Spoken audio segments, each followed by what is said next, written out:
everyone! I hope you are all having a wonderful, blessed day. If you don't know me, I am Miss Willow. I am an artist, story writer, and mod developer for the Farrendale Mod for Minecraft. That is actually what this video is about. Here is another episode of Farrendale Archipelago, a place where I am living amongst dragons, made-up creatures, and lots more. If you also love the mod, there is a link in the description to play it too. Anyways, let's get into the adventure!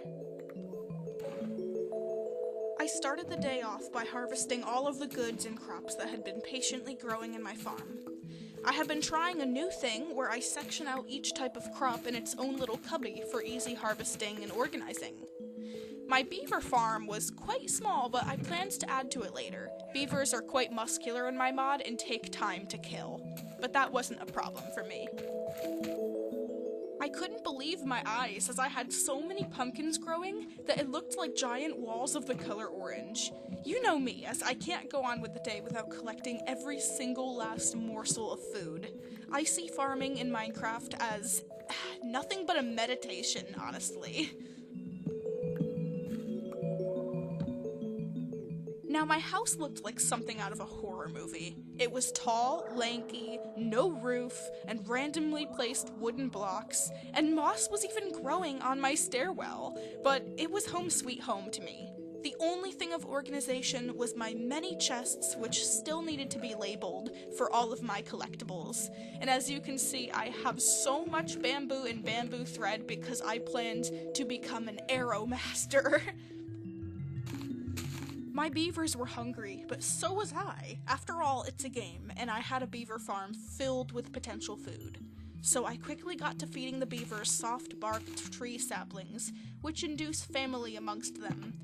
And I finally watched the exciting journey of my lunch come to life. As sad as it was, one of the parents had to become said lunch.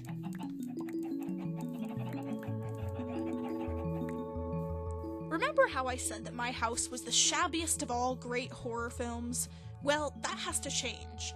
Slowly but surely, I must add on more touches of joy to it and slowly produce a viable house, which from a third party actually might be able to pass as one too.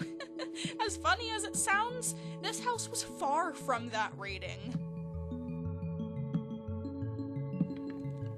I feel like my bed was even too wedged in a dark corner that it hardly felt like I was living there, more like died. So I took both happy yellow beds and gave them a happy glorified middle of the upstairs. There was a headboard already installed unintentionally from my main entrance, but it made for the perfect welcoming looking bedroom loft. I wanted to get done some general forestry because my house was made of wood.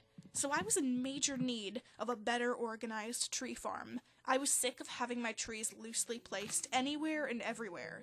So I thought to myself, there has to be a better way. And to my avail, I was already on the right track. See, if you see the map in the right top corner, you can see that my trees are generally lined up, but very messily. I took to the drawing board and found a new area to plant my trees, but we will show that in just a bit. Something mysterious somehow called to me from the island right next to mine. There was a very ominous presence that could not be ignored by me. When my radar goes off for a mysterious adventure, I have to go check it out. I had to go exploring. Even though the sun was setting, my instincts told me to go forth.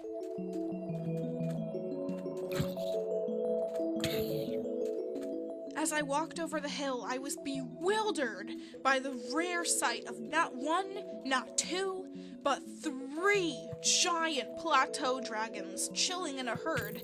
They were mighty, strong, dangerous, and even the wickedest of explorers should be very wary walking near them. They are extremely territorial species of dragon. So after the creeper died and killed me, I had to skip the night so that I could clearly see these beautiful, magnificent, glorious beasts in the light of day. I was so excited, so I went running over to see them once again. Of course, it was a very, very stupid move of mine, because my armor was really not that good. A drowned said hello to me, but I said farewell to him. The only thing in my bucket list today was going to take a closer look at the beautiful dragons. I was quick, and I was scared, but also the excitement in my heart was way, way, way too high for me to turn back at this point. I zoomed out into a different perspective so that you guys could see just how glorious and massive they are from such a distance.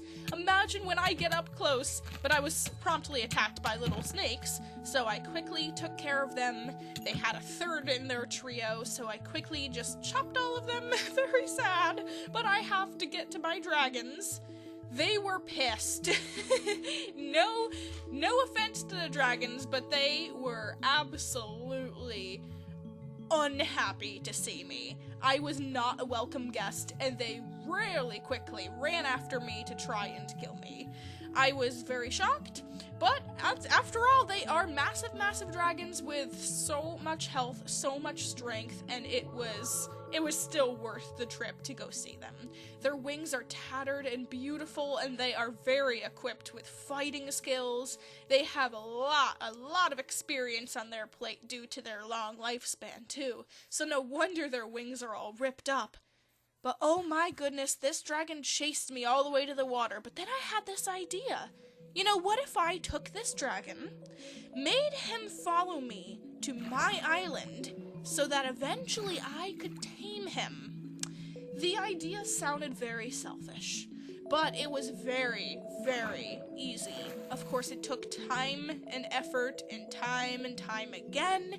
With this very slow swimmer, they are very, very accurate runners, but not very good swimmers. I had him follow me in an angry rage over to my island. Was this a stupid idea of mine? I'm not sure. Maybe not. But it was a Miss Willow idea, so it's gonna have to be what it is. And after grueling effort and pain, I finally got him on the shore, and he was very mad. He did not know where he was, where his buddies went, and preferably, I would rather his buddies not be with him, because then I would have 3 giant untamed dragons ready to fight me. There were field basilisks, which are very friendly neutral creatures, which are just everywhere on my island. I had to figure out a way to tame them so that I could take them from the danger of this plateau worm dragon so that they could not get hurt. Whilst exploring for materials, I came across a forest fire. Of course, blinded by a rage from a snake, I ended up towering away right next to the lava. It was a close call, as the snake would have easily pushed me into the lava, but instead, I pushed him in the lava. I was really flabbergasted to see this snake just on fire next to me. There is a bug which I am very concerned with that I can't fix, where field snakes, specifically the green ones right here, have way too much health points. The other ones, as you saw by the other dragons, I could kill in one hit with an axe. These were a lot harder to deal with. So one day I am hopefully going to figure out what is causing that, since I have their health points set at the same as the other ones. Yet they are cursed. I am coming to the conclusion that they are absolutely cursed, and the gods did not like the field snakes in the mod. So I took his lunch, and then I saw it. A sad, sad little sapling. I died right as I picked up the little poor sapling. It was a tree meant to be, which sparked a beautiful idea, which will save me from so much hassle. So please, thank the tree lords, thank the tree gods, thank all trees, the dominant species of Earth, as they have given us so much sustenance to survive on. This tree was going to start a new revolution in my series. I awoke the next day to finally get myself back on track. I started to make the roof of my house a little bit better, a little bit more safer so that I couldn't fall off, and it was about time that this day I take a lot of effort into my hands to fix up a lot of the things that have been just discombobulated and very, very painstaking. So I took it up to myself to start rebuilding, repatching up the place, making things actually livable for myself, because for after all, this is my house. I should be able to be comfortable and have it looking pretty. So that's what I did. I hardly have enough of the same type of wood to make something that isn't patchwork, but for now, it is home, and it is safer, and much more less likely that zombies will get in, because that has happened before. It appears that my computer did not like my house, as a massive lagathon occurred. My computer was running laps, but backwards. My computer has loved the lovely lagathon forever. And you know what? I just got sick and tired of it. This was unplayable right now, and I had to quit, so I will see you the next day. The next day it was raining. Again, my computer did not like it either. A raid was happening just beyond the hill, and I was busy trying out my new idea with the tree farm. The tree had sparked an idea with me to memorialize every tree with a beautiful little statue platform, so that I know very easily where to put each type of tree, and so that I can't end up making trees that I end up not cutting down, that leave no room for me to farm. So I ended up placing a bunch of blocks in a circle with some dirt in the inside, so that I could place the trees raised up on the ground, so that I can tell what ones are for harvesting, what ones are natural, and basically it makes a great opportunity for me to even put some paths in between them. Just a beautiful orchard idea, and it ended up working pretty well for me.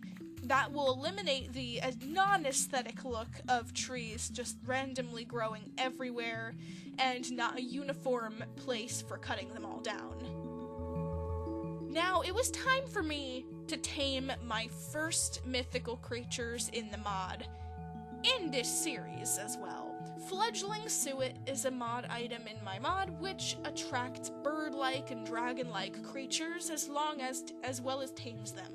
It requires bone meal, dough, sesame seeds, regular seeds, wheat, a bunch of regular-looking, sticky, seedy little suet. Yeah, it's suet. Nobody wants to eat suet, but birds like it. So, I figure this item will be amazing for taming my first field basilisks, which have been roaming very, very prolifically on my island. It also took poppy seeds, which can be crafted with a poppy flower, and wheat seeds. So then you can actually keep growing them as a poppy farm and be able to get the seeds from it. Little hint you might never have known, because it's not an extra crop in the mod. So, little hint, the field basilisks, try saying that 3 times, love poppy seeds. As you can see, I can finally craft the fledgling suet. I took some dough, some poppy seeds, some bone meal, eggs to make it sticky, sesame seeds, and wheat seeds. And I got two fledgling suets to tame the 2 field basilisks, which are right next to harm's way with the dragon. So it was my opportunity to save them in a rainstorm and take them home. Alright, little buddy, let's feed you. Come on, there we go. Oh, and they sit really, really cute. They crouch when you feed them, so that it shows you that they are tamed.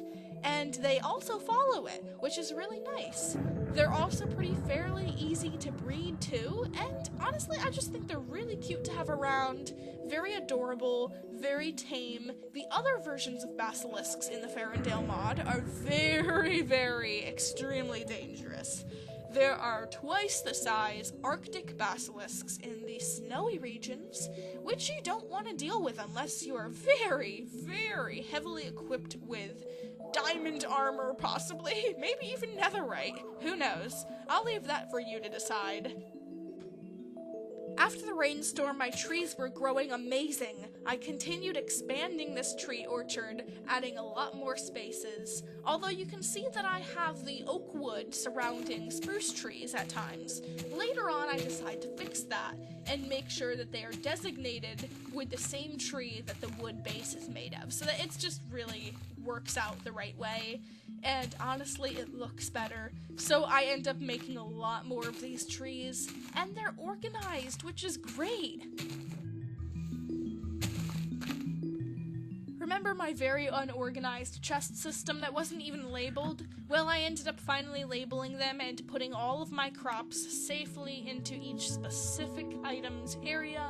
I have one for crops, one for seeds, one for tools, which I labeled Toolios because I'm very cute like that, and a lot more. So now I could finally organize things the way that I dreamed. It must have been a really lucky day because afterwards I started to mine and I found this really big awesome cave filled with tuff and other types of interesting stones, and as I was not even paying attention digging down, I looked right as I found diamonds. Not one, not two. Usually the veins of diamonds are super small, but this one, my first diamonds in this world, it gave me 8 diamonds. I know it's really hard to see, but I was absolutely flabbergasted. My first diamonds, and it was a ton of them too. I was able to have some left over after making my diamond pickaxe, which I do need to go to the nether and also make some nether creatures for my mod. So keep an eye and ear out for that. But I was super excited. I was stoked. After going mining for a little while, I found some pretty neat materials, so I decided to make a little pathway out of my front door. Another little upgrade which can just put a little smile on my face whenever I come back home. It's not much, but it's cute. So I went mining again, and I ended up falling in this really, really big cave. It was massive, but I am so shocked that I dodged all of the creepers, all of the skeletons, only had to kill 2 skeletons, but I lived through it. And there were so many little nooks and crannies that had some extremely good loot, and more diamonds! Would you look at that? So many more diamonds! I can't get enough of these biomes, but I couldn't wait to find my mountain golem creature that drops really cool items, like gold and iron and coal and stuff, but I still have not run across one of those. They spawn, or supposed to spawn, in dripstone caves and lush caves. So I'm not quite sure where they are. I'm not even sure if this is a dripstone cave or not, but you know what? Maybe one day I will come across one of those beautiful creatures.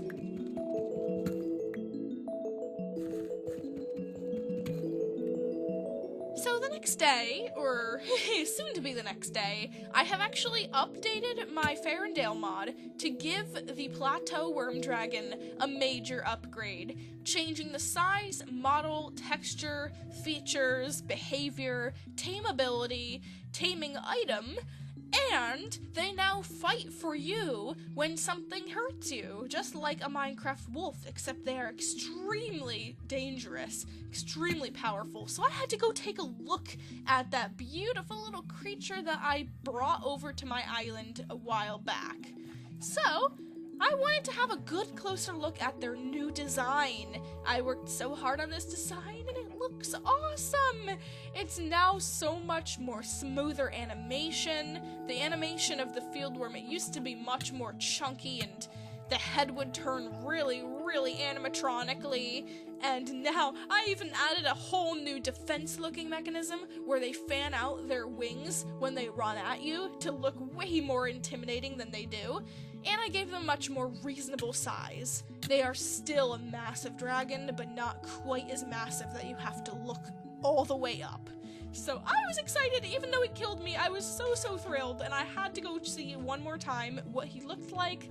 This was awesome, and I just love hanging around the dragons and creatures just because they look great. Oh my gosh.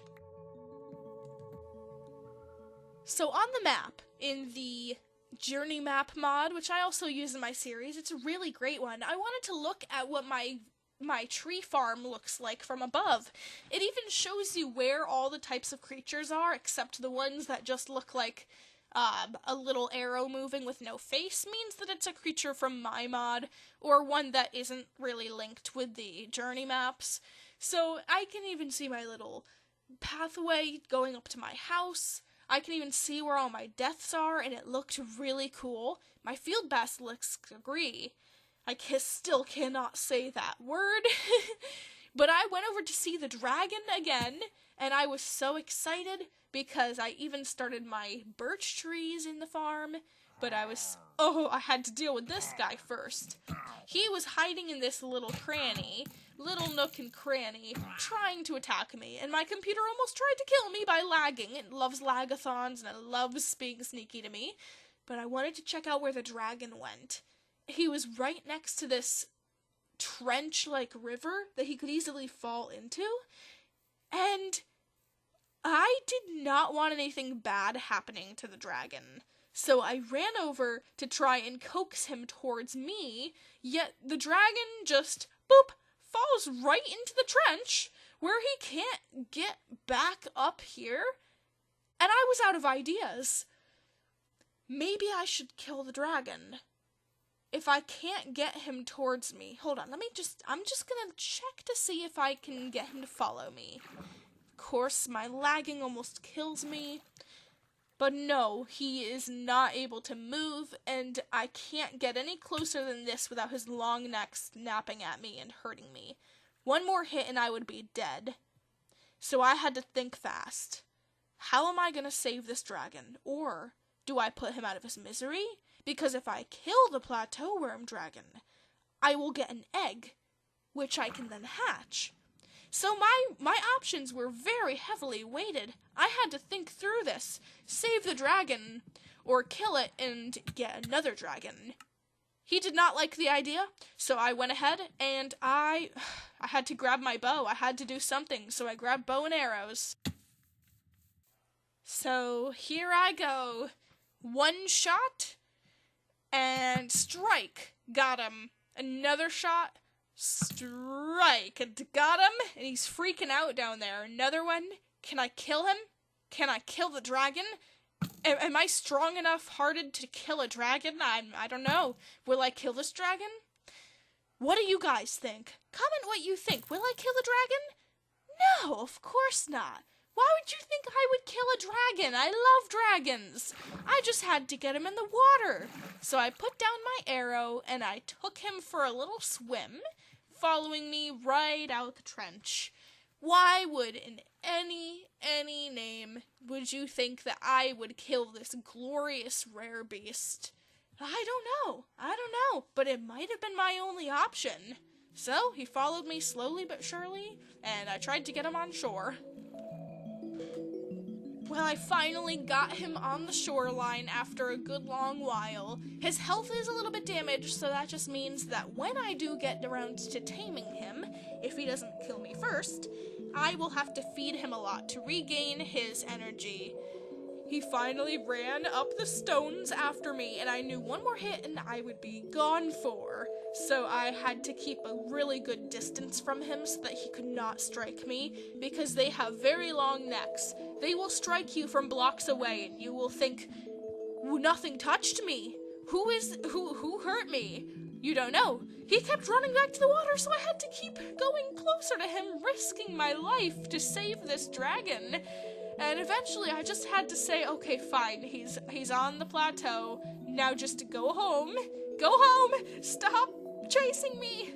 Just go home! Just sit. And then 3 creepers ran out of the trees after me immediately. A whole band, a whole gang of creepers and a dragon just bombarding me I'm a hero, okay? I'm a hero. I just saved a dragon. Don't you try and put a whole creeper sneaking on me. Well, that was a long day. I put my bow right away in my inventory so that he knew I am not a threat. Even though I did shoot an arrow at him like 1 or 2 or 3 or 4 or 5 times. He's okay. No, after a long day, I just had to go back and reflect on what I had done. A lot more things have been built, a lot more things have been looked at, explored, much more adventures are to await, and I closed up my doors. The creepers cannot get in anymore. The zombies are doing their own zombie-like thing in the wilderness. I walked up my little ramp to my exposed sunroof window and reflected. Anyways, guys, if you enjoyed this video and would like to see the next episode, please leave a like and share with some friends. I am super excited to make this series, and I am proud of it. If you want to download and play the mod that I make as well, the Farrendale Mod will be in a link in the description. So you can also play with the plateau dragons and all the crops and awesome things. Just let me know what you think in the comments, any suggestions, updates, bugs, issues, and I will see you guys next time. Have a very blessed day, guys. Be happy.